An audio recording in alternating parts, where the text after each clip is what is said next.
J'ai très peur que la France bien élevée se fasse avoir une fois de plus, en fait.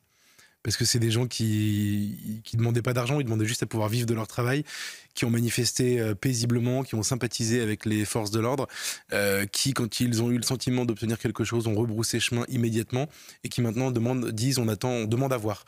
Et le problème, c'est que moi, une partie de mon métier, c'est d'écouter les discours d'Emmanuel Macron. Ça fait 7 ans que je l'écoute et j'ai très souvent vu des discours qui, sur le papier, étaient séduisants et qui, dans les faits, n'étaient traduits par quasiment rien.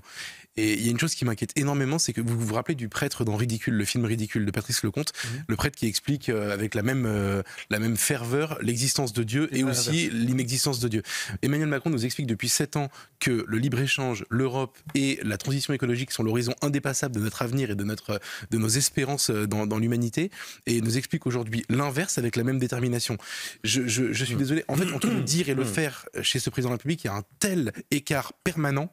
que je ne vois pas comment, aujourd'hui, les mots très profonds exprimés depuis une semaine par les agriculteurs, depuis 2 semaines par les agriculteurs, pourront être réparés.